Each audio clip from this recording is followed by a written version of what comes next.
Good evening, everybody. Thank you all for coming. So, as anyone who's followed my page for a while will know, I'm very passionate about looking at the horse holistically and the relationship between not just what I do as a farrier, but what everybody does, including obviously osteopaths, um, body workers, farriers, vets, owners, everybody working together as a team.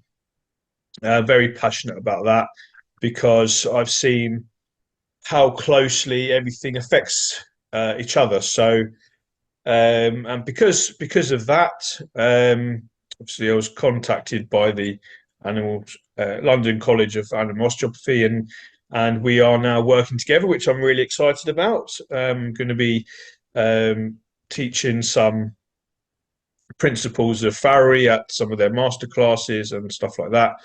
And lots of you would have seen that I've been sharing links to their course and stuff like that, which is people have shown a massive interest in. So I thought the best thing to do was to get Stuart onto a webinar, so he can talk us through, what is osteopathy, the principles of osteopathy, um, and some of the techniques, perhaps, and then talk us through the course so people can get some more information on the course as well. So that's what we're here to do today. So I'm very excited for Stuart to enlighten us and take us on a journey into the world of osteopathy. So Stuart, do you want to maybe introduce yourself and then we'll crack on Yeah, from there? absolutely. Good evening, everybody. I'm not sure where everybody's from, but it looks like we've probably got a pretty good covering of the world here. I'm Stuart McGregor. I've been doing what I do for a long time, and the one thing I will say before I even start is that my career since I actually graduated is 40 years. And it's like I've been not working for 40 years. It's every day driving out to go and treat horses or dogs has been an absolute pleasure. And some people ask me, why didn't I train as a vet? Well, at school I just didn't work hard enough to come even close to the A levels required for veterinary surgery. But I think I have the advantage simply because I've never been called out at 1 o'clock in the morning for a difficult birth of anything. And I've never had to euthanize an animal either. So I've had the best of it all, working with animals without all that other anxiety and stress that goes on is an absolute dream. Anyway, what I'm going to do here is to share my screen with you. I've got a little bit of a PowerPoint presentation here. I don't really inherently like PowerPoint. It can be sort of really boring if it's used in an unimaginative way, but at least it gives us a pathway through the talk, which I would like to give you tonight. Is that visible now, Yogi? Yeah, that's perfect. We can see. You've got that. Yeah. Okay, so we're talking about animal osteopathy. This evening's talk is very much about equine. But quite a lot of my works, especially now, I'm unable to work in the same way as I have been for the last 40 years. It's very much canine. I also treat people, but that's beside the point. So anyway, animal osteopathy. What I'm going to do is just follow through this presentation, and we'll take it from there. I graduated from the European School of Osteopathy, that's Maidstone, in 1984. So I started my studies in 1980.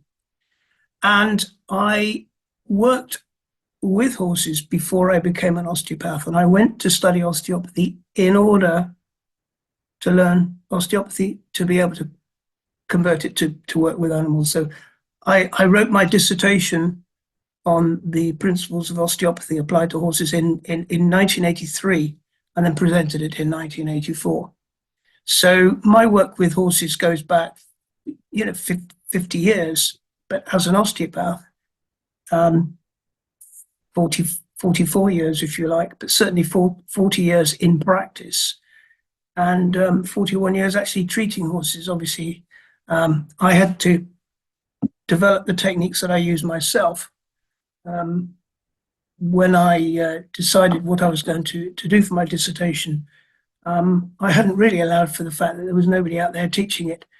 And it was very much like a lucky accident that I went to the European School of Osteopathy, because the style of osteopathy that was taught there was a classical style, long lever approach, which obviously is what I started applying to people. But it works perfectly with animals. There are other osteopaths who graduated from other colleges, where they don't use the classical approach to structural osteopathy. So they often find themselves having to use alternative means of treating horses, and in many cases that involves sedation, perhaps even only light sedation, but nevertheless sedation. I've never sedated an animal for treatment in my life. Oh, there was once a dog sedated before I even arrived in the veterinary clinic, because the vet assumed I would want that, but that was 35, 40 years ago now. So anyway, I don't sedate animals for treatment. I like to be able to read them and understand their language and feel and understand what they're saying to me, because that's how you keep yourself safe. A sedated horse can fall on you. I like them to be able to catch themselves if they feel they're wobbly. But anyway, that would be a particular kind of case scenario with a particular pathology. But dogs too, I prefer to be able to understand what a dog's saying. I don't read their barks, but you can certainly read their body language. And understanding the behavior, psychology of animals is crucial. So, as long as you can understand and read them, then they will allow you to treat them, and they're picking up our energy all the time. It's not just about the structural side of what we're doing. It's very much about our intention. When going in to treat a horse, for instance, if you have a good intention, the horse will simply feel that, that you're not a malevolent character, that you're not acting as a predator. So your body language has got to match their body language. Therefore, you find you create a harmonious situation. So I don't have trouble treating animals at all. I mean, in 40 years, this isn't a brag in the slightest. It is simply the way it is, because of a good form of assessment of body language and psychology and behavior, but also the fact that I put in place all the security elements of my work that I need to, which are second nature. So I never cut corners. But whilst treating horses for 40 years, I've never been kicked by a horse. I've got in the way of a leg, but there's not a horse trying to kick me. So I've not been bitten by a dog whilst treating them either. The only time I've been bitten by a dog is when I've been walking into a stable yard to treat horses, and the dogs come around from behind a barn sneakily. Anyway, that's the way dogs are. But anyway, that means the techniques are inherently safe as long as you behave according to the rules. And I've set out these rules quite clearly within the course. So I qualified in 1984 and wrote my dissertation on the principles of osteopathy applied to horses. And I've been treating horses actively ever since, until, well, I did treat a pony last week, but I shouldn't really, with my injuries, be treating anything. But there we are. So it's 40 years in practice, and I've never looked back. Every day's been a nice day. Next one. In osteopathy, we have different styles of therapy which we would recognize as osteopathy. And all of these styles are part of the original osteopathic approach, which first of all developed as a classical form of osteopathy, which is very much based on the traditional principles which were developed by Andrew Taylor Still, who was a surgeon, a medic in the during and then after the American Civil War. So in the 1860s, his children became ill, and the results of surgery then were very poor, and they didn't have any resource to modern medication or drugs. So he had to try and find a way of helping health restoration within people. So what he did was to devise a system whereby he could enhance the body's own defense mechanisms and healing mechanisms. That then developed into a structural approach where we involve specific vertebral manipulation, and classical osteopathy would sit very nicely within the structural model, whereby we would use individual joint mobilization and manipulation in order to restore biomechanics, blood supply, nerve supply, and everything that goes with maintaining life. Then there was the development of the cranial osteopathy. Professor Upledger, who demonstrated a cranial rhythm to me back in 1983. I wouldn't call myself a cranial osteopath because I'm much more structural, but I use some cranial techniques. So they mix very well with structural and the classical approach. These days, craniosacral therapy has been taken away from osteopathy and is often then taught as a form of complementary healthcare in its own right.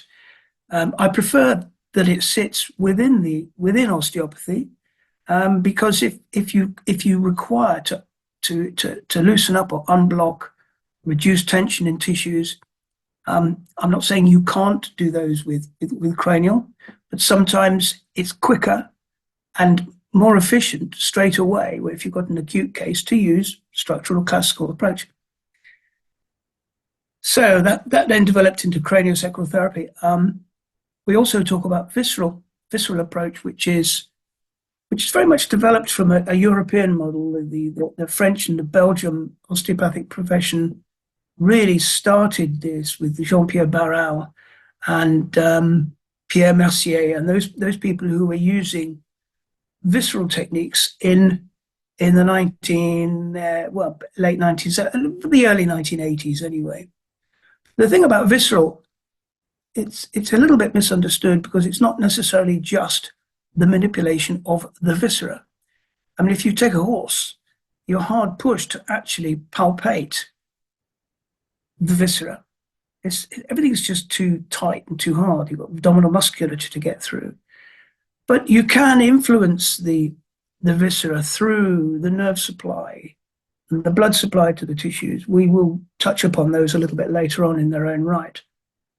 But there are very much neurological associations between the vertebral column and the autonomic nerve supply from the organs through the sympathetic or the parasympathetic nervous systems.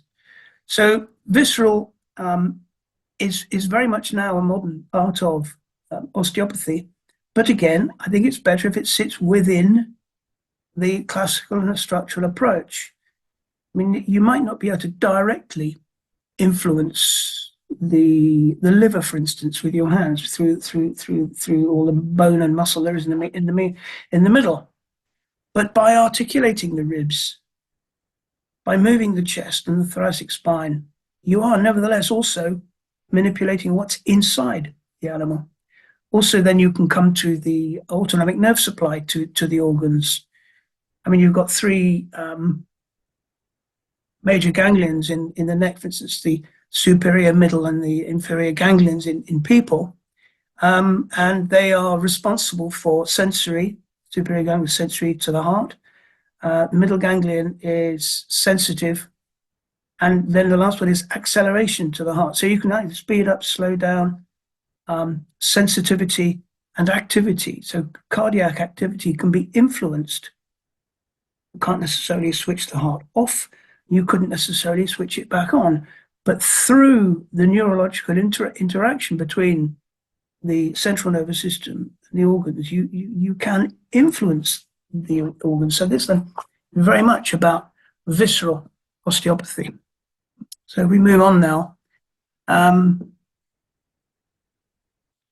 Within the principles of osteopathy, which we do teach and rely upon very heavily within this course that we run now, is that the body as a whole. I think that osteopathy is one of the very few. I mean, we've got homeopathy, acupuncture. You've got lots and lots of other forms of medical approach that can influence the whole body. But rather than trying to identify a particular item that needs treating, although as osteopaths we often do, for instance, if you've got a ligament injury in a human knee or a dog's stifle or whatever, yes, you can identify those specific injuries and then you can formulate a plan for treating those specific injuries. But it also then gives us the opportunity to integrate other forms of medicine into this. So we will again talk about that a little bit later on. But if you have a specific ligament injury and you catch it early, you may prevent the body from compensating for that injury and therefore make use of physiotherapy, so electrotherapy, laser, ultrasound, and many other forms of therapy, which we could use to help heal tissue more quickly than nature might itself. I mean, one thing I will say is that it's not us, it's not the practitioner, it's not the human being that's actually healing the damage in an animal. What we are doing is facilitating the healing that's going to happen naturally. The healing process happens in spite of us. But what we like to try and do is to remove some of those elements which are preventing healing from happening. So we want to make sure we've got a good blood supply to tissue and a good drainage away from it, good nerve supply to it. But what is happening in one part of the body may well be influencing other parts of the body as well. So you take away a limb, you've not got a whole animal anymore. So a limb is just a part of that unified structure, and the whole is the body, not just part of it. And we come to the interrelationship between structure and function. And I like to use some fairly simple analogies, really, to explain the difference here between structure and function. If we look at structure, it's the shape that things in the body have. And if we look at the function, it's the way things work. You can influence the function by improving the structure. And if you have a poor structure, you are therefore necessarily going to have a reduced function. So what we have to do is to look at the shape things have and the way things work and look at them as just one thing. There isn't a difference between structure and function. They are one and the same. You know, a little analogy would be to, a simple one. Somebody asks you to open a paint can and you get a small screwdriver out of a drawer and you start levering away at the top of the paint can. As you do that, you bend the screwdriver. Now, a screwdriver has a certain structure because its function is to interlock into the top of a screw and to drive a screw in or take a screw out. So it's long and pointy with a flattened end or a cross on the end. Now, if you change that structure and you've now got a bent screwdriver, can you still drive or remove screws with it? It's difficult. So you change the structure and you wreck the function in that analogy. So straighten out the screwdriver, make it perfectly straight again, and then you can start using it for its intended function. So, you know, the interrelationship between structure and function, therefore, it starts to become obvious. The body also has within it self-regulatory and self-healing mechanisms. You know, if you graze or cut your skin, you don't unless you've got a particular illness or pathology, you don't continue to bleed. You mend. You get platelets, form a scab. The scab then blocks off the damaged tubes, whether they're arterial or hopefully not venous. But the point is, it stops bleeding, and then healing starts to happen, and you start getting new tissue laid down through the damaged area. It might form a scar, it might not. It really depends on the type of damage. But the body will look after itself with it's all a negative feedback system where processes are designed to go forwards in a certain direction until they go too far.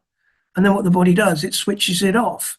So you then come back from that point and they start coming backwards through this rate of change or whatever it is until it goes too far. So it switches it back on again. So you go back forwards to it again. So you've got this negative feedback system happening all the time. But as long as that's happening smoothly and harmoniously, you've got self-regulation and self-healing. But as soon as you start to lose some of those processes through pathology or biomechanical issues, damage, illness, infection, inflammation, whatever it is, then you start to reduce the effectiveness of that self-regulation and those self-healing mechanisms. So what we do as osteopaths is to try and help regulate things that are happening with the body. We don't make anything new. We just enhance what the body already has. We can't make any claims to be any kind of a god. Anyway, now just moving on, the approach we have with the course we do at the LCAO is osteopathic articular balancing. That has been called other things in the past. It was originally called GOT, or General Osteopathic Technique. Then we were told we weren't allowed to use that anymore. So I personally went back to some of the original osteopaths that brought osteopathy over from America, like Martin Littlejohn. He used to talk about, and John Wernham, they used to talk about body adjustment, whereby you're actually trying to adjust the body to bring it back into its, as we've just been talking about, its self-regulatory capacity. The direct techniques that we use are, they are the articulation is taking joints through their range of movement. And then in osteopathy, we have HVLA, or HVT as they're also called, which is a high velocity, low amplitude adjustment, which is, your traditional kind of click or crunch that you go to an osteopath and your neck is stuck, you will free it up. And that's HVLA. We also have indirect techniques whereby we're not challenging the tissue. We're not looking for blockages. So we start coming to functional techniques. Now, when I first studied, functional technique was what it was called, but it's now been split up into other modalities within the functional techniques family, as it were. So we've got strain and counter strain. It's much more difficult to use that with animals, although you can to a certain extent. When you ask, for instance, if somebody's got a contracted muscle, if you ask the person to contract the muscle, but you do not allow the joint to move, what you end up doing is creating an isometric contraction. So the muscle is contracting, but it's not being shortened. The muscle over a period of time will then start to tire. And as it tires, you can then physically start to lengthen that muscle. So you end up with a muscle slightly longer than it was to start with. But it's very difficult to ask an animal to resist your contact, and therefore it tends to only work in certain circumstances with an animal where it's involuntarily pulling against you and you just resist it. Difficult with horses because they're just so strong and so big. And we have positional release techniques where you find a quiet point, a still point, a point of where there is no tension on the tissue. You hold the say between in the neck. You're trying to release the vertebra. You allow the tissue to come into a position where there is no strain or tension on the tissue, and then you wait there. And what happens is the body then starts to accept that as a new norm. So you end up with reduced stress and tension within those tissues. Balanced ligamentous tension is very similar to positional release techniques, but you are fundamentally trying to take as much tension out of the harder structures around joints, and then just waiting again for all the homeostatic processes to settle down, so that that's then accepted as a norm. Then combining direct and indirect techniques, we come to things I touched upon earlier on, where we talk about myofascial release and cranial osteopathy. Myofascial release, to me, when I learned it, was called the fascial unwinding technique. So it's very much an osteopathic technique. It's a part of osteopathy. It's a fascial unwinding technique where you follow the tensions within the fascia. It's now been taken to be something separate, and it's called myofascial release. Again, I think all these modalities are more useful when combined with, when brought back into the fold of osteopathy. And there are a lot of students who say that actually looking for something to enhance what they do already, and they may well be very adept practitioners in their own right, in either myofascial world or the craniosacral world. But as soon as you start looking at how these modalities link into the original formula with osteopathic technique, then what it actually does is enhances them all, and they all come together nicely. They all exist, and they exist better together than they do separately, in my opinion, anyway. Right, let's just move on. Now we talk about OAB specifically here. Now, when you take a joint through its range of motion, and we are capable of moving every single joint in a horse's body, and you're looking for restrictions, or perhaps sometimes there's hypermobility, you've got too much movement, or you've got muscle tension. But whatever you're doing, you are taking the joint through its range of movements to test it and to assess the quality and the quantity of movement. So quality as well is important there.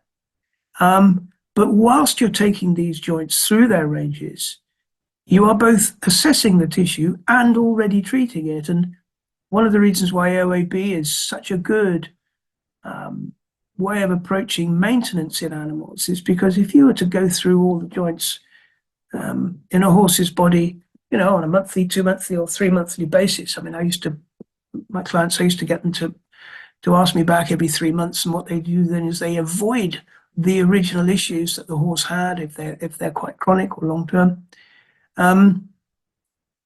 But by taking those joints through the range of movements, you are already treating them. So you're already enhancing lymphatic drainage, venous drainage, and arterial supply to tissues. I have an analogy I use when it comes to the routine, because sometimes it's not obvious where there is a problem in an animal. There is a problem. A horse doesn't have to be lame, but it can be just unlevel. There are many, many levels of unlevelness before you come to lameness. But being able to visually learn to, which we do, teach that quite strongly, visual assessment. If you learn to watch your horse move, you can start to decide whether you've got a problem in the top line or perhaps down in the limbs. But the point is, you've got a problem somewhere, you need to be able to find it. And I've got this analogy, which I suddenly thought of probably once in the middle of the night somewhere, when I talked about a diamond on the lawn. And you've got a girl who's just got engaged, and her fiance has given her this huge diamond, this rock. You can build a hotel on it. And she's wearing it with great enjoyment and great pride during this party that she's thrown for her engagement. And she looks down and suddenly realizes that the diamond is gone. It's not on the ring anymore. The gold is still there, but the diamond isn't. Now, the only place that she's been, and she knows that, is on the lawn in front of the house. So there are two ways of searching for that diamond. You can either haphazardly and just walk around, maybe looking down and just walk around as much as you can and think you're looking at every bit of ground. But you might not, by being haphazard, check every single square inch of grass or earth on that lawn. So the idea is that you create a kind of box searching method like they use with aircraft, where you go down one side of the lawn and then you move across a couple of inches, 6 inches, whatever, and you walk back. That way, you guarantee to cover every single square meter or square centimeter of that lawn. So you should find your diamond. There's nothing haphazard about it. It's just a good, solid search method. Now that's what OAB does. I mean, you know, those of you who start doing the course will see me do a complete OAB treatment to a horse in 15 minutes. And that means it takes me a quarter of an hour to assess all the major muscle groups and all the joints and articulations with the body. We start from the ground up, by the way.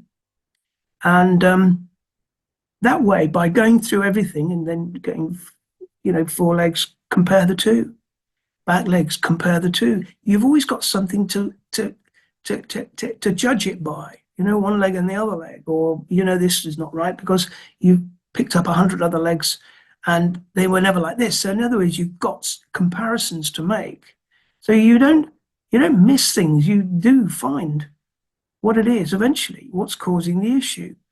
Sometimes there's a much deeper problem, and it might not even be an osteopathic problem. It might be that you need your vet to check over the horse. But we go through the whole horse and all the major muscle groups.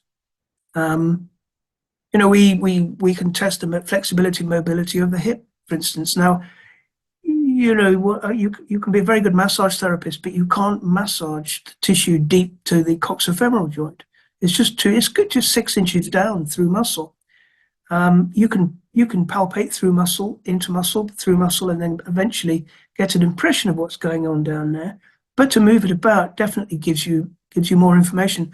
Also, underneath the shoulder blade, you know, the subscapular tissues, you can't do any soft tissue, but articulation you can, and you can definitely influence the function of those muscle groups that you can't necessarily get at with other methods. So by going through the whole OAB, you are likely to find a structural issue that could well be causing the deeper problems that you find. Sometimes you find things which we can't do anything about. You know, you talk to your vet, or what we're going to do later on is talk to the farrier, because a lot of these things start that low down. The foundation. Without a foundation, without a straight foundation, your house will fall over. You can quite replace the roof as many times as you like, but you've still got to get the foundation sorted out. So there's your work with your trimmer or your farrier. But the OAB is also what I liken to a coat hanger that all the other techniques hang on. So you can make your structural investigation, and then you can decide what approach you want to use to treat it, depending on what part of the world you're in. I mean, the laws change, are different all over the place. Like in the UK, we're not allowed to stick needles in, so we can't use acupuncture. So we might use laser acupuncture instead. We don't have to pierce the skin for that, or acupressure. The point is, you might want to use myofascial techniques. You might want to use laser or ultrasound, or you might want to rebalance the feet with the farrier. So in other words, you find out what's wrong by using your OAB. You can also easily treat tissue by enhancing the blood supply, nerve supply, and lymphatic drainage. We also, by using, for the animal course, dogs as an example of a small animal, and horses as an example of a large animal, means that you can then apply the same techniques in principle. Once you understand the fundamentals of technique, you can apply it in new situations. So, you know, you've got one of our students who did a masterclass in the summer in Norway. She has a friend who's got a couple of what look like huge camels, and one of them has definitely got a neck problem, and what she's doing here is applying equine techniques to a camel. And she's going to have to vary the technique. She's going to have to think a little bit outside the box in order to apply those techniques. But that is the principle by which we work. It works. I mean, I was once asked to treat a fish. I mean, nobody's ever taught me how to treat this. This was a koi carp, so it was quite an expensive fish. You know, it's 25,000 pound or $30,000 fish because of the quality of its skin and its color. And this owner was moving house, and he'd got this lovely tank out in the garden, sunk into the ground so he could watch his fish swimming about. But in the move, they caught them all with a net. One of them obviously got caught over the side of the net, and it ended up with a bent back. Now that's the one that I was asked to treat. It was worth £25,000. It's now worth 2 and 6 with a bag of chips. You know, it's worthless with a bent back. So he asked me if I could sort it out. Now, fish don't have legs that we can work with, but we can still work with their ribs and with their vertebral column. So by using certain techniques, I was able to substantially improve that fish. It was just treated in a washing up bowl, and it didn't mind at all. It seemed to quite enjoy it, and stuck with me for well over an hour whilst I tried to treat it. I wasn't able to completely straighten out the fish's ribs, because what I needed to do was to get on the inside and push the ribs out. So what we needed was a vet who could do that. I don't think he ever did anything with it. But the point is, you can adapt your technique to treat in other situations. I have colleagues who treat exotic animals, zoo animals, and wild birds. Now, those are situations in which you may well have to sedate or anesthetize an animal, because it could be dangerous not to. With wild animals, for instance, even though they might not be dangerous, somebody might bring you a deer which has perhaps been knocked over on the road, but nothing's broken, it'll mend. But there's such huge amount of anxiety and fear and adrenaline running through the animal's body that is in itself a danger to that animal's health by being handled by a person whilst they're actually still very much a wild animal who just wants to escape and fight and flight, get away. So in those situations, yes, you are working with a veterinary clinic and you are perhaps working with sedation. But for companion animals like horses and dogs and possibly camels, you shouldn't need to sedate them. And I have colleagues who work a lot with cattle in France.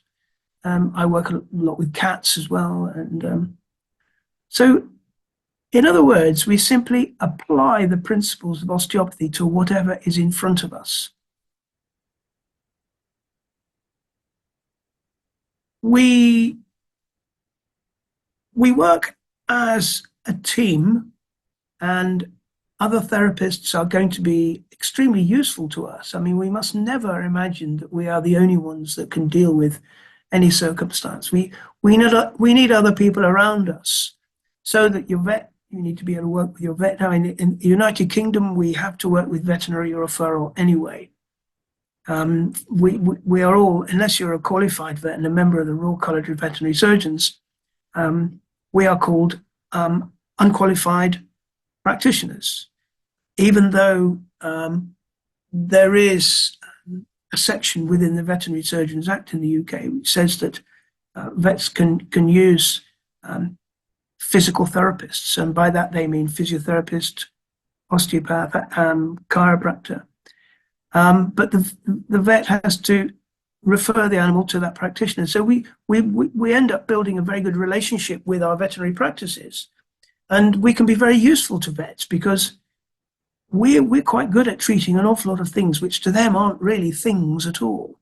You know, you've got a horse that's not quite straight, you've got a dog that's not quite straight, but there's no pathology. They might x-ray it and MRI it, they can't find anything wrong with it. But we do find those things, and we do have ways of treating them. Physiotherapists, I used to work a lot with physios. I mean, if I'm traveling to do a day's work 3 hours away from where I live, or I might even go down there for 2 or 3 days.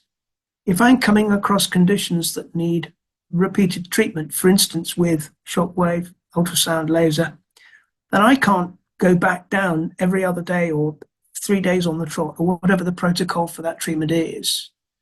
I can't then go down there to give those treatments. So I would use local physios who do and are very good at using those techniques. So in other words, there's an extra part of the team is maybe somebody you've never even met before. I've worked very closely with farriers over the years, and that's indispensable.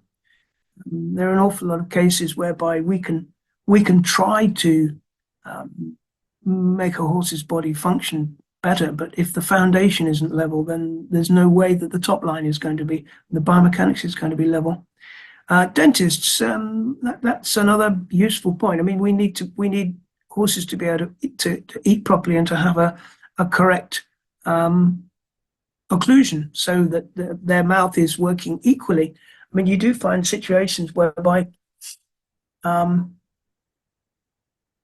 maybe I remember one situation. This was an international show jumping horse, and for some reason it just stopped turning one way or the other. A long time ago, about 20, 25 years ago now. I can't remember which way. Anyway, the point was that nobody knew what was wrong with this horse. For some reason, it just didn't thrive. It just wouldn't work properly, and it wouldn't jump properly anymore. And we're talking about a Nations Cup horse, which has been winning Grand Prix. And I asked a dentist to come and have a look at the horse because what I found was that it had a tooth missing. So the tooth on the jaw below had overgrown into that gap, so that when this horse was eating, it could not grind in all directions, very much linear. So it couldn't eat properly, it couldn't work properly, the temporomandibular joints were now dysfunctional. So I said to the dentist, can we address that and make it so you can manipulate the jaw. I mean, you might shown how to do that. You can move it laterally in both directions, and you'll often find that horses find it easier for their jaw to move one way than the other. But when I spoke to this dentist and said, I've got this horse, that he says, oh, I took that tooth out. So he knew about the horse and he'd taken the tooth out, but for some reason the owners didn't get him back to work on that horse. So whoever was coming back now to look at that horse hadn't addressed that problem with the dentition. It obviously hadn't been there that long, otherwise the horse would not have been currently jumping at the level required for Nations Cup, wouldn't be winning Grand Prix. So to become a problem fairly quickly because the tooth continued to grow. So dentist came back, dentist then rasped that tooth, balanced up the mouth. That horse then carried on. And where it was considered the horse had to be tired, the team management decided actually we can't keep doing this. That horse then had an extra, I think, nearly 5 years of top competition simply because its mouth was now working properly. But in an osteopathic approach, we mobilized the jaw. I found out the jaw was not working properly. Then we found a solution to it. So there we were working with a dentist. We need to work an awful lot with trainers and with behaviorists too. I mean, sometimes issues with horses are being caused by discomfort or pain, but not always. So we have to have a close relationship with trainers, and often a trainer might be struggling to get a proper tune from a horse, and he wouldn't normally have that kind of problem getting that horse working properly. So therefore, he may well call me to go and check the horse to see whether there's any structural reason for that horse not to be able to perform. So working with trainers is a really good source of work. And saddle fitters and master saddlers, I mean, people who will be able to make and change and alter a saddle, not just somebody who can sell you a new one. But many situations I've come across where the saddler will call me in and say, I don't know what's going on here, but this owner keeps throwing this saddle back at me, telling me it's not fitting. I know it is fitting, that she'll say. It fits perfectly. But the problem in this particular case I'm talking about is not with the saddle, but with the horse. So in other words, the saddle might be triggering some kind of muscle contraction or spasm, whatever, especially over the thoracic fibers and trapezius. I mean, we do go into the innovation of perhaps, for those of you who know neurology, the external branch of the accessory nerve is motor to brachiocephalic and trapezius. And if you have a problem in the upper neck, you will probably end up with a problem in the shoulder. And there are links through the fascial chains with the temporomandibular joint and with the hip. So there's a lot that goes on with horses, which is triggered and highlighted by a saddle or a bridle issue. Therefore, you're actually, if you explain to the saddlers that you might be able to find something wrong with the horse, rather than them having to continually try and find something to do with the saddle, that'll be really useful. Plus the fact that you will also, as practitioners, come across horses which have poorly fitting tack, and that is the cause of their structural problems, is the tack. So in other words, they do need to go and talk to somebody about how to correct that side of it. How are we doing for time, Yogi? I mean, we haven't really got a time limit, so you carry on, my friend. As long as you're happy with me rabbiting. Yeah, I'm happy. Okay. Now we do come to Yogi's bit. Now, many of you who have experience of horses will notice that there are differences quite often in the shape of horses' feet. I'm not going to spend ages talking about the feet because Yogi's an expert in that. But what I want to talk about just briefly is the effect of poorly balanced feet. And I'm going to use an example of that.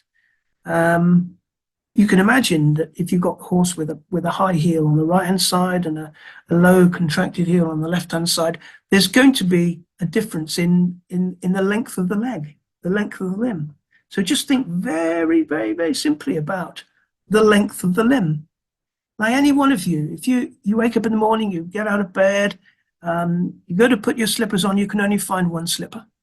So you put it on, thinking the other one's going to be here somewhere, and you walk around the room with one shoe on, one slipper on, and you're going up and down, up and down, up and down. As the long leg with the slipper on comes to the ground, you lift up. As you put the other leg down, you come down. So in other words, you've created a long or a short leg situation. Now that's what's happening with horses. And what they will do is they will tilt through their body in order to try and bring their shoulders perhaps level. You've got two legs side by side, and in order to have the shoulders level, the horse has to tilt slightly one way or the other. Now, what will happen is the chest will tilt, and the rest of the body will then squirm away in the other direction to try and balance for that. So you end up with a biomechanical issue in the top line as a result of a difference in the feet in the ground level. And when I was living in France, I was asked to look at a horse that had been badly lame now for about 2 years, and the owner had taken this horse to all of the top veterinary clinics around Europe. She'd been to Switzerland, Italy, Belgium, to Paris, up to Germany, south of France, Spain, all of them. Excuse me just a moment, please.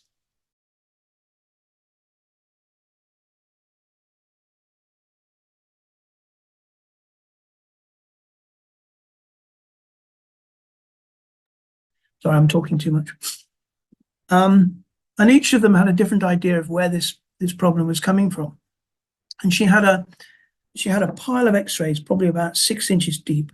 Now that's a lot of x-rays, where they'd all decided it was coming from a different area.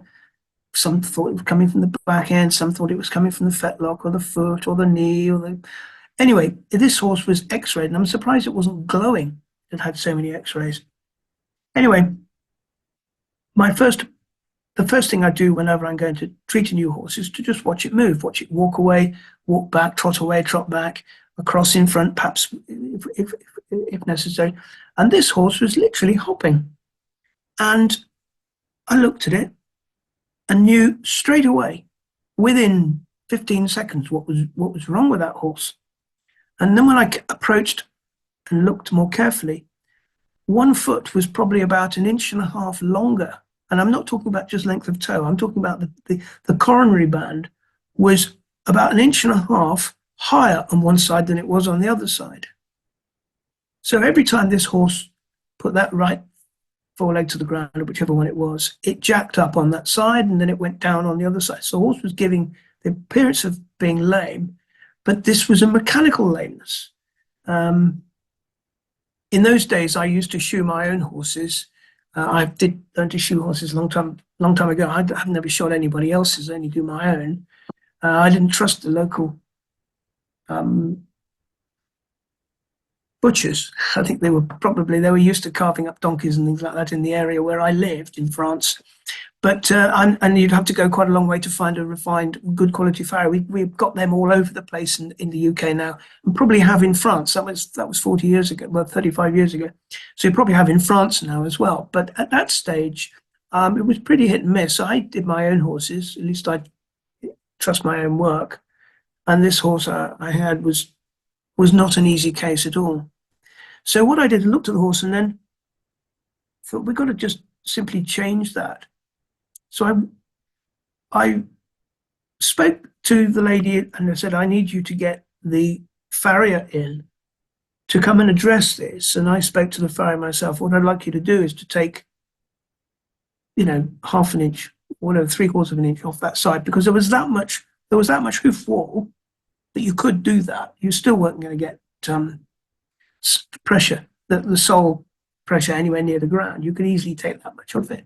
And then what I suggested is that we put a little bit of a plastic spacer between the foot and the shoe on the other side, just to address the difference. Then slowly but surely we will take a little bit more off the long limb, and then eventually we'll try and get rid of the spacer on the other side.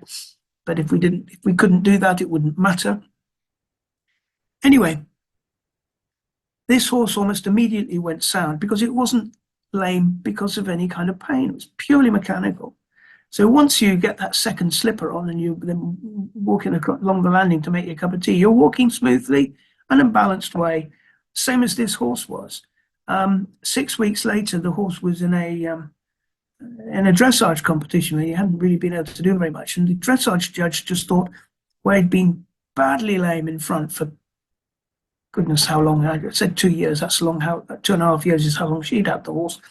But she thought it might be slightly unlevel behind. So in other words, there was such a big change that an international dressage judge could not tell that there'd been a problem in front. So the quality of the work there was done by the farrier. It was necessary to balance the feet, and that was all it took. So the importance of foot care and hoof balance is just so fundamental to correcting biomechanical issues in horses. If you don't correct the feet, you're very hard pushed to correct what's in the top line. What we can do, best case scenario, is obviously get the feet balanced, but in many cases it's just, for whatever reason they can't. I mean, when you've got pathology and the problem's been there for such a long time, it might be impossible to change it. You're not going to necessarily create perfection. Nobody's going to try for that, but you're going to try to improve it to a certain extent. And what we may end up doing is using our maintenance program and our OAB to try and reduce the effects of that structural imbalance that's coming from the feet in the top line and the neck. So create flexibility and mobility so that now the rider can ride the horse in a more balanced way. That in itself is going to improve the horse. Balanced riding. It's also going to improve the enjoyment that the owner is having riding that horse. It's also going to improve the rider's ability to ride the horse.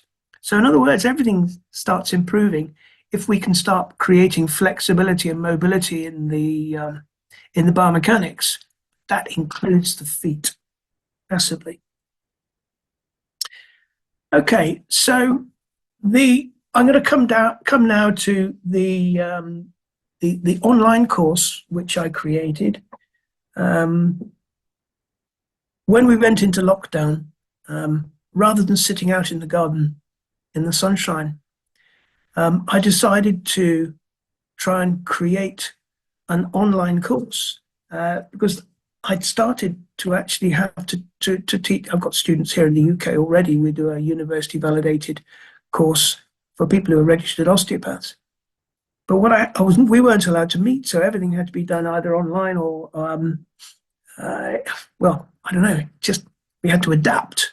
So adapt I did, and what I did was to take a lot of videos which I'd already got, and we rejigged them. And my friend and colleague Rachel Peshek produced the course in the way we see it now. But what it comes down to is that the ability to watch something and then repeat it, and watch it and repeat it, and watch it and repeat it, means that you can quite easily learn up to a certain level, to learn these non-controversial techniques. So I've got some of this covered actually. I don't know how I can get it. Anyway, module 1 is the preclinical training, where the students learn about the fundamental sciences required to then go into unit 2, module 2. So we teach you everything that I learned when I studied osteopathy. So we start off with things as important as the history and philosophy of osteopathy. How does it work? Why does it work? Where did it come from? Where did it start? That's crucial to understand the background. And you have to understand the anatomy, the physiology, the osteopathic. I think we might go into that a little bit more in the next slide. But module 1 is about the sciences that you have to do before you go onto the clinical side. And module 2 is where you study the detailed technique videos which I've created, and they clearly demonstrate osteopathic articular balancing according to the regions that you're trying to treat at the time. What that does is allows a student to repeat techniques and repeat them until they become second nature. And then when you're feeling confident enough, the student is then videoed performing a whole forelimb OAB, for instance, or a back leg OAB, or the back or the neck. So in other words, they're different submissions. So what you do is you are videoed performing those techniques. You then submit that video through our learning platform Moodle to the LCAO, and I will then assess those, or one of my colleagues if I'm unable for any reason to do that. And having developed this system for teaching our students that would normally be taught face-to-face, by using videos for the students here, I realized actually that there is an advantage in learning this from a video presentation, especially when it comes to the canine, because half the time you've got a group of students standing around you watching you, and I've been demonstrating a technique. Only half of them can really see what I'm doing. So some of them, I keep moving around people, so I've not got, because I move around as well, I've not got my back to them. And it's impossible to just stand in one place when working with animals. You tend to have to move into the most advantageous position to be able to perform different techniques. So when you see it done on a video, which has been filmed perhaps from more than one direction, you can see clearly what it is that I'm doing. So I've used these techniques now currently in our teaching here. So we do a lot of face-to-face demonstrations when it comes to our masterclass, which we'll talk about later on. But the OAB, or the slow articulatory approach to moving tissue, to thinking into the tissue, to developing your palpation, it's obviously crucial to be able to feel what's going on. And you do inevitably improve your palpatory skills. So watching, then doing, means you can take as long as you like over learning that routine. And then when you submit that as a video, it is quite clear to me whether somebody's got the idea or not. And if the majority of people just get it, just produce a lovely video. It doesn't have to be more than a few minutes long. It's not like you're spending an hour doing something here. But if I feel that somebody needs to work on one element of that, then I will offer that as feedback and ask them to resubmit perhaps all or part of their video.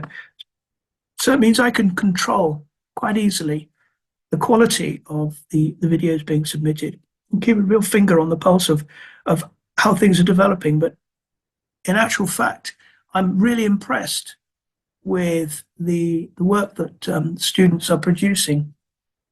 And sometimes I could almost see myself working there. It's lovely. Anyway, we move on. On the preclinical courses, the module 1, which is preclinical, there are 2 osteopathic and 6 equine health science courses, and they are the philosophy and history of animal osteopathy, well, osteopathy and animal osteopathy. We talk about equine behavior and psychology. It's important to understand what makes them tick and how they respond to things. We talk about equine systems, systemic anatomy and physiology, and then equine pathology and disease. So we are not pathologists. We don't expect people to have a great in-depth knowledge of pathology, but we do expect people to know the common pathologies, so that you're not made to look silly if you go into a stables one day and somebody says, "Oh, my horse has been diagnosed with side bone," and you don't know what it is. I mean, we expect our students to know the fundamental principles of these and just be able to have a basic understanding of these pathologies. Some people enjoy the subject and go in much deeper, but mostly we just want people to have a working knowledge. And then part 2 of module 1, we've got the osteopathic models of health and disease. So how is it that osteopaths help tissue to heal or correct? And knowing the modalities of the healing process and how we can influence it is what that is about. Then we talk about equine functional anatomy and biomechanics. And I put the word functional anatomy in there because it's all very well learning anatomy from 2-dimensional page on a book. But what we want people to be able to do is to see it and feel it and learn to use it in 3D. Obviously, there are some 3D high-tech programs available out there. But if you learn the fundamentals of anatomy and then use your palpation to find those anatomical structures, then what you do is you build up your own 3D image. And one of the things I'm really keen on getting people to do is to think into the tissue. It's not just a mindless whirling around of a limb. It is actually thinking inside the tissue. So what you're doing is you're putting your own energy in there. And that's where healing comes from. You can be quite tired after a day, not just because it's physical, but because it's quite emotional as well. We study biomechanics because obviously that's fundamental to how a horse moves. We've alluded to several different facets of biomechanics earlier on, but how does a horse withstand the weight of a rider, for instance? So what keeps it upright? So why don't the legs buckle? All of those things are important in biomechanics. So we study the mechanical structure of the thoracic and the lumbar spine, the ribs, the sternum, the lineum album, with the abdominal muscles, the bow and string theory. We also study the stay mechanism and how it influences. It's why a horse can stand up and sleep. It's a stay mechanism. So how all of this interacts is part of biomechanics. We talk about equine neurophysiology. It's important to know the nerve supply or how to influence the nerve supply to tissues. It's obviously important to learn how a nerve works. What is its structure? What is inside a nerve? And then we can start to understand what happens when tissue around it pinches a nerve. Something goes wrong. I don't like the word trapped nerve. I never use it personally, but it just gives you an impression of something being restricted in its ability to function correctly. So we talk about equine neurophysiology and the nerve supply to tissues. When we talk about anatomy, we also talk about the nerve supply and blood supply to the tissues that we're discussing. And equine clinical assessment. Obviously, you've got to discuss your pathology and everything that goes with that, and how that might influence what it is we're going to look at. We come to module 2, which are your clinical studies, and you're allowed to move into the clinical studies once you have completed part 1 and part 2 and of the preclinical. Now, at every stage between these part 1 and part 2 elements, there is a quiz. So you're examined almost continually in a nice way, I will add. It's not onerous at all. But what it does is to reassure you that you've got a grasp of what it is that we're trying to teach you. So you go through these this monitoring process, which is a process that you do yourself, and you are reassured that you're getting it right. You're reassured that you're learning it, but we are also reassured that you've got it too. So it's very much at your own pace. You take as long or work as quickly as you want on all of this. There's no restriction on your time there. So I think some people have whizzed through it. They may have a lot of prior knowledge, but also I think a lot of people who are working probably. It's difficult to say. I mean, there are people who've gone through this in 6 or 9 months. That's a lot of work, especially if you're doing both horses and dogs. So, you're expecting to be year and a half, 2 years, whatever, but it's up to you how long you take. You can take it slowly if you want, or you can work at it because you've got time very quickly. Depends on how much of a hurry you are. But what we do always want to make sure is that people take the time to learn to palpate, to feel, and there's nothing more than experience that counts there. You've just got to do it and do it and do it and repeat it and repeat it and repeat it. Then it becomes absolutely natural and normal, and you don't even then have to think about it.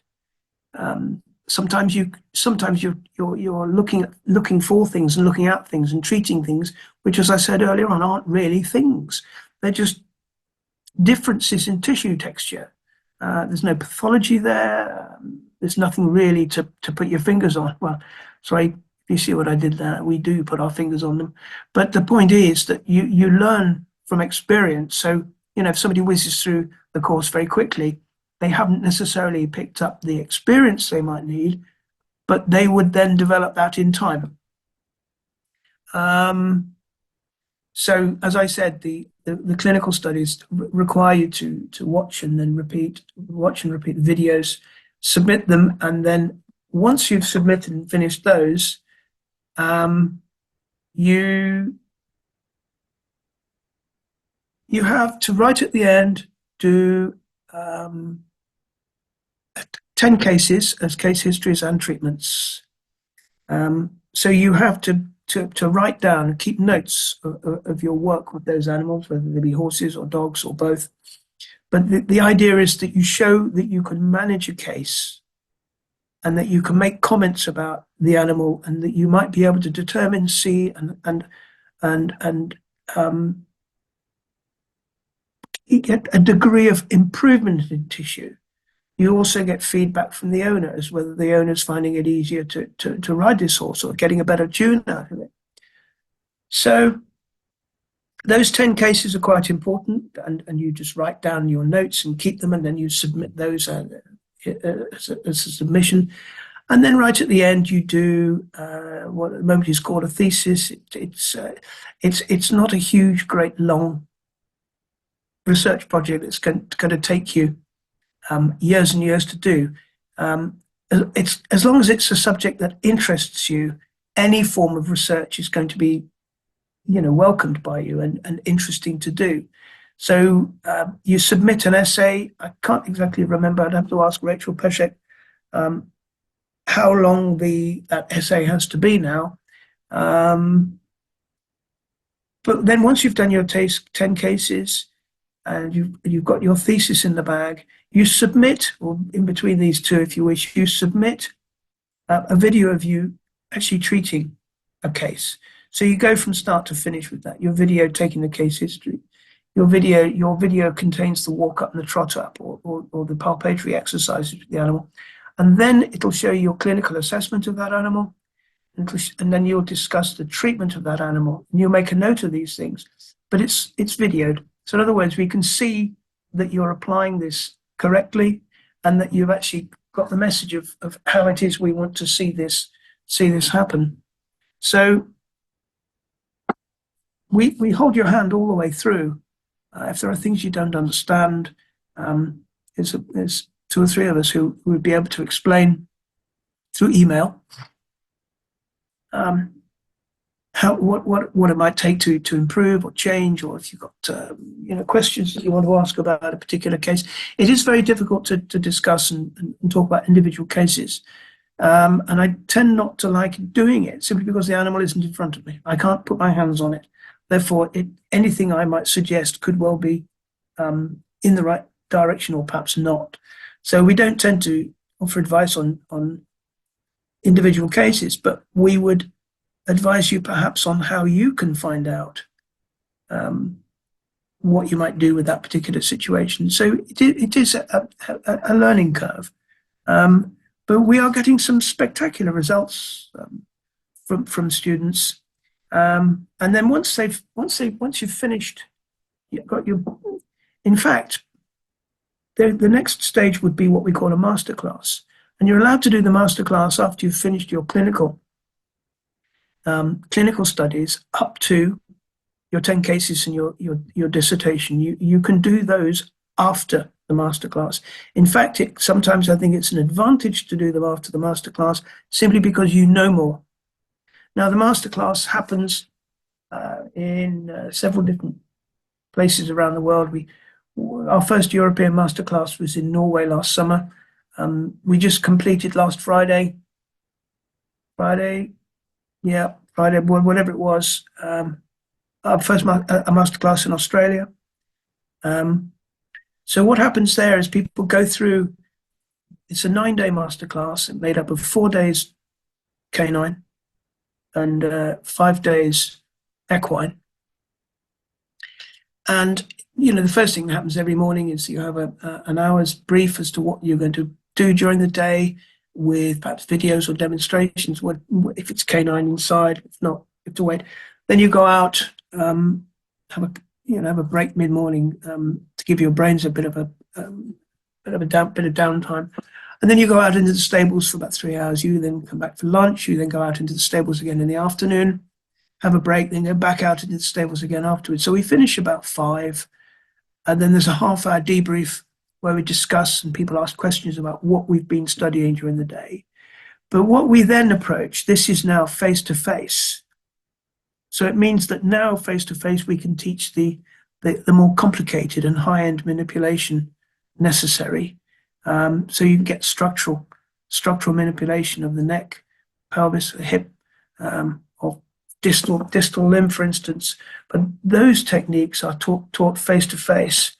Up to the moment, or the online is the low speed, long lever articulation, which is sort of non-controversial. It gives you a way into finding out what's wrong with an animal and then deciding how you're going to treat it. You may choose to only use OAB. You don't ever have to do anything more than that. It is sufficient. However, sometimes you can reduce the time it takes to create change in an animal by using, higher end, stronger HVLAs. And what you do is you instantly change the function and the flexibility within tissue, and you might switch off muscle contraction. And that's when the owner suddenly notices quite a dramatic change. And we could be dealing with chronic problems that have been there for many years, or we could be dealing with acute problems which only came on yesterday. I mean, that can happen. You get a horse that falls in the paddock, for instance, and slides, it causes a dysfunction through its hip. It itself cannot resolve that, but we can.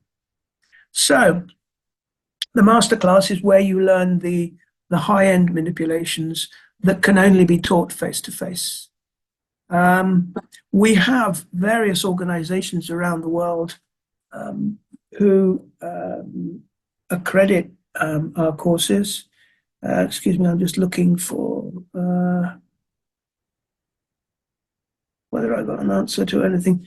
Anybody in America there can tell me what RACE stands for? I know it's the Veterinary CPD organization. Anybody? Unmute and say what RACE stands for in USA? No, I should know, but I just don't. We're accredited by the Equine Therapists Association of Australia, Osteopathy Australia. They would be advertising our courses with their student brochures.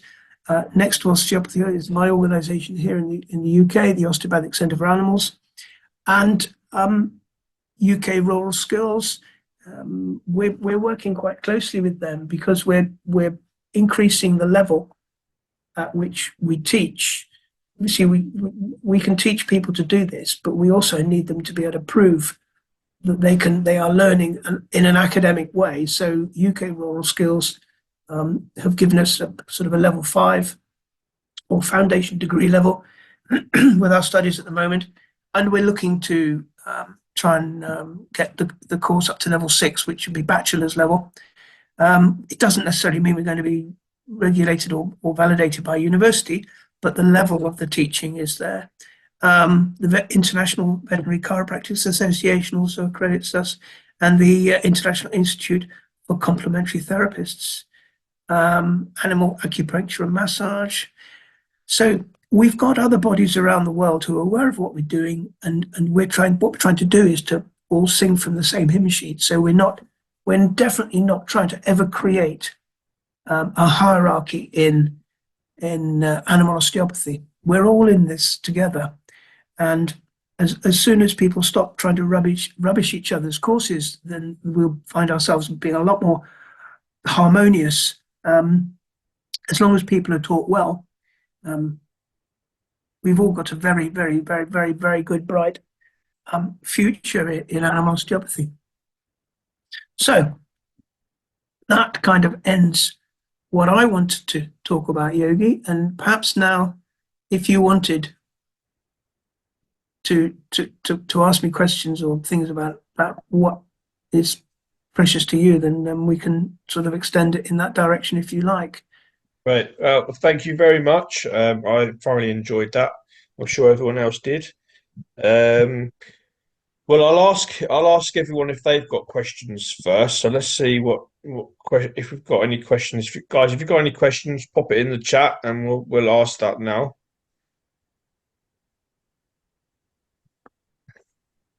There we are. RACE, the American Association of Vet State Boards, registry approved. Thank you. So Trisha has asked, do you study polyvagal theory in terms of the nervous system of both dogs and horses? Polyvagal theory. Yeah. Perhaps you could tell me what polyvagal theory is. We've got millions and millions of new things out there. Could you unmute and explain to me? Sorry. So I'm not 100% sure, but it's to do with your systematic versus asystematic nervous system, and how to, I guess it's maybe more behavior in terms of, there's a course called, I think it's called Equisoma or something. And she does a lot of it. So I was just kind of wondering, but it's to do with the nervous, like in the way the horses think in terms of their behavior. So it's reducing the amount of, say, like fight, flight, or freeze response within a horse, so that you're communicating. Because everything with horses, say, or dogs, is nonverbal. So, nonverbal, did you say? Well, everything with horses and dogs is nonverbal. it's all through body language predominantly. Yeah. Sorry, I struggle hearing you there. Okay, if you could pop your mute on again. Now, what I try and do in my osteopathic approach, because these techniques which I'm showing you, I developed. They weren't around before. I was very lucky that it was so easy to apply human techniques to horses because I'd worked with horses before. But what I try and do in all cases is to keep it simple.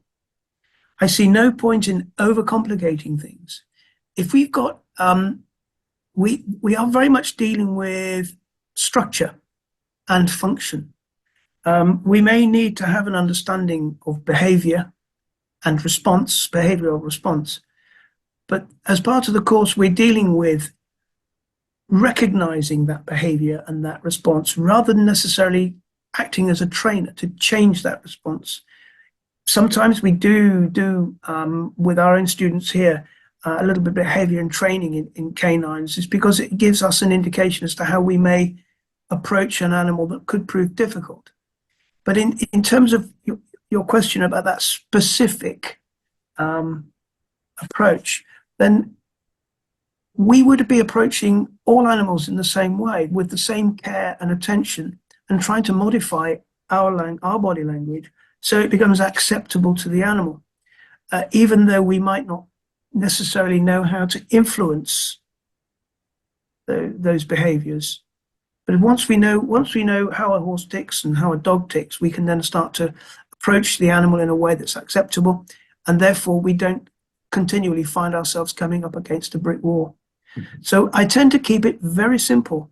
I try not to overcomplicate it, and we cannot include everything. If we wish to then do some further training as continued professional development, then we're always open to suggestions from clinicians and from well, it doesn't have to be a clinician. It could just be anybody with an interest in any particular aspect of a horse. Anybody else?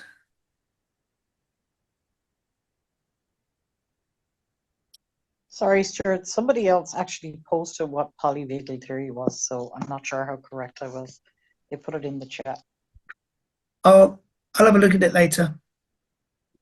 But there are all sorts of new theories coming up. There are all sorts of old theories coming up as well. I mean,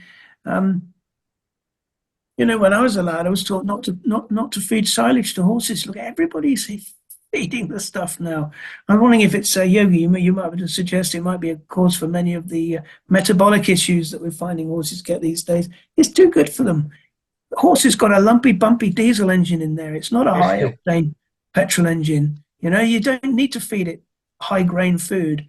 It just needs roughage and good quality fiber and get its nutrition from there. Sorry, I digress. So, well, for me, you definitely answered most of the questions that I had that I would have had in your presentation. I suppose the one question that I would love to ask is, obviously my research is looking at the effects of hoof balance on posture and vice versa. In your experience, how much influence does hoof balance have on the perpetuation of some of the things that you're constantly going back to treat over and over again? Hugely. Yeah. Without question, there are many top-line structural biomechanical issues being created, as I was explaining with that horse that I treated in France with one leg 1.5 inches longer than the other one. And sometimes if you measure not say the back of the knee at the accessory carpal bone, don't measure down to the ground, but measure potentially down to a particular point on the distal cannon bone. And you may find sometimes a horse has got one leg slightly longer than the other. So in other words, you try to address something which is anatomical, and we're not going to change that. Well, we're not, but you can theoretically change the length of a horse's leg. But it's fundamental that if you haven't got good hoof balance, the horse is always going to be compensating for that. It can't not. And it doesn't kind of wither and die just because it's got poorly balanced feet. And if a horse was running around on the plains as a Mustang in America, it probably wouldn't matter to it one jot. And in terms of a prey animal like that, as long as it can run away and jink and turn and get away from a predator, the fact that it's not got perfect balance in its body might not matter. Where it matters is because we like to ride them and we can monitor their flexibility and mobility and their ability to give through the bridle or to respond to the leg, to collect, to engage. So we're monitoring horses all the time. And if you've got a constant irritation to the biomechanics coming from the distal limb, from the feet and the hoof balance, we aren't going to get rid of the problem. Well, as you say, we're just going to be kind of maintaining the structure as best we can. Yeah. But the farrier is the person who can then address that balance. We do teach people to look at horses and, to assess hoof past an angle and try and match it perhaps with the shoulder. But then there are so many different variations. You have to be in front of an animal to really decide what's wrong with it. I mean, you take a Section A Welsh cob compared to a Shire. You've got just a huge difference in size, and yet the structure may be very similar. They both got a relatively similar build, but there's just a massive difference in size and the size of bones. The principles of hoof balance are the same, but the actual ability of being able to change that changes according to the size. And then that's the experience of the farrier being able to do that. So it's absolutely crucial, in my opinion, that any hoof imbalance is addressed if we are to change. I reluctantly use the word permanently, because unfortunately, a horse is not just a horse. He's a horse with a bridle, with a saddle, with a girth, and then with a rider on his back. So when we're assessing horses, I very rarely assess them ridden. I like to assess the horse stripped, because then I'm assessing just the horse, and I can see what's wrong with just the horse. If you've got a bridle and a saddle and a rider on there with spurs, without spurs, whatever it is, and all sorts of other tack, boots and things, I mean, they can create as many problems as they help, strapped around their legs. But all of those things are going to influence that horse's movement, and the ability and the quality of the equitation is going to become part of that as well. But whatever you've got going on in the top line, or with the saddle fit, or the bridle, or the bit that they've got in their mouth, you're not going to address any of this permanently without addressing one of the most influential aspects of equine biomechanics, and that's foot balance. Yeah, absolutely. And obviously, I could talk about that for hours, and I have done in a whole library of webinars and articles, so I won't get onto it today. But I'm looking forward to chatting more with you about that, and certainly at the masterclasses and stuff as well. So I'm looking forward to that. So if anybody wants more info on how the hoof affects biomechanics, then please peruse through all my other webinars. So we've got another question here. Are your courses available to massage body workers in the USA? And what are the prerequisites or requirements to take the course? We have a department who looks at people's prior experience, but we have a lot of people studying with us who are massage therapists and body workers, an awful lot. And quite often they've decided to then take that next step to try and enhance what they're doing already. We don't expect people to then forget what they already know. We integrate it into what we now know after studying further. So yeah, we do require experience of it's very much dependent. It's not my bag. I don't actually decide who studies. There's a department that does that. So we ask people to, in their application, to state their education and their level of experience, how long they've been working with animals, because of all that counts towards somebody's ability to learn. So yes, I would say that, the majority of people coming to study with us have got experience in massage, physiotherapy, body working. We get a lot of osteopaths coming to study. We get a lot of vets coming to study. We don't give any quarter to anybody. We don't give any quarter to the vets, for instance. They still have to study the principles and practices of osteopathy. They're very good at what they do, but it doesn't necessarily automatically mean that you can cut the corners of study. So we ask everybody to study to the same level. And if you already know something, it should take very little time for you to go through that module. But yeah, body workers and massage therapists and physiotherapists would probably be the mainstay of people coming and studying animal osteopathy. And obviously the online course can be done from anywhere, but do you have master classes in the USA? We have a masterclass happening in Ontario this summer.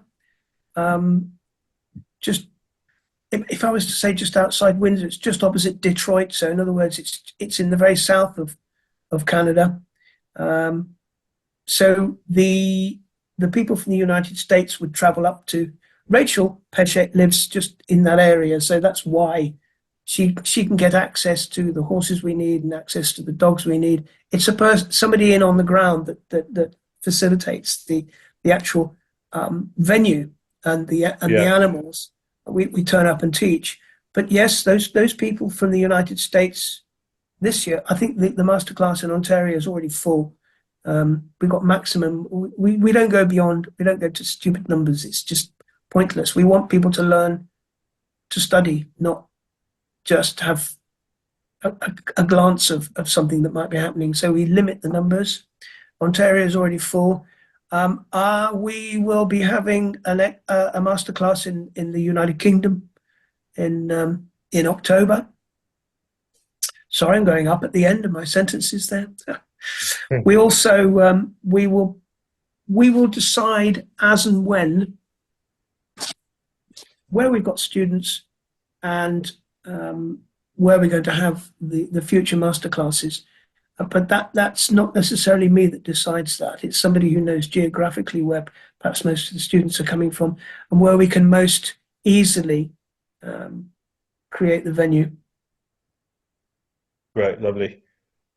Okay, so do we have any other questions, guys, or shall we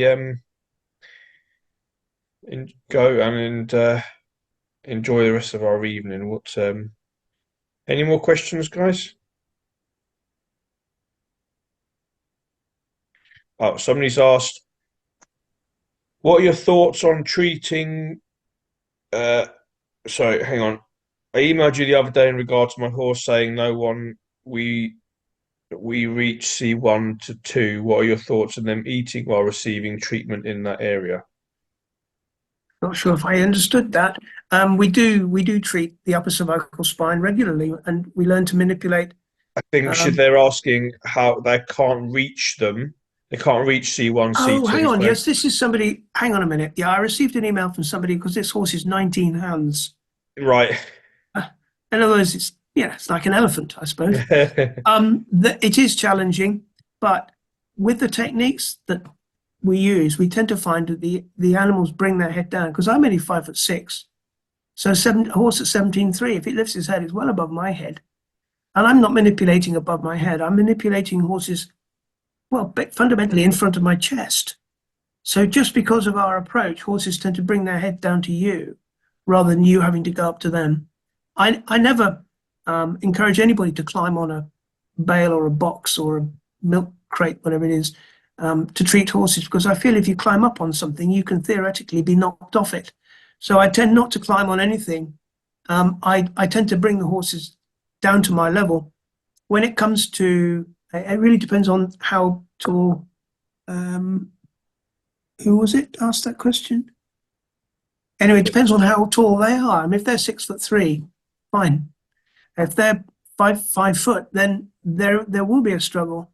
But when it comes to articulating a horse's back, you can create a lumbar rocking in a horse that's well above your own height, just by using the biomechanics and the oscillation that you can create. But mostly, when we're treating horses' upper cervical spine, we're not having to reach up for it. we're actually allowing the horse to bring its head down to us, and they do that quite freely. Okay. So I don't step up on things, but 19 hands is huge.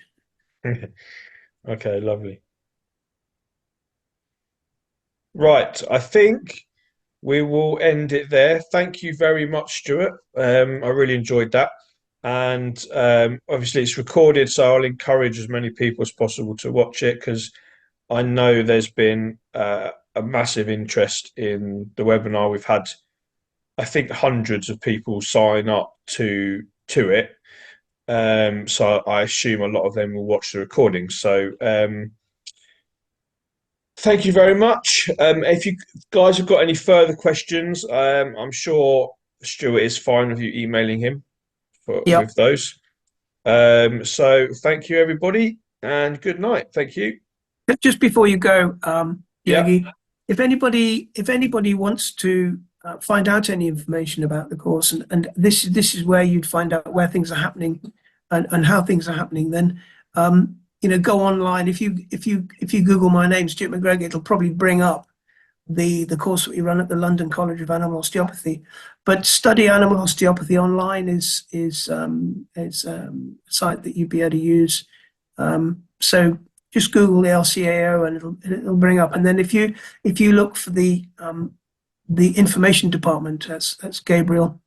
He'll be able to send you whatever information you need. But don't be shy, because nobody's going to ever,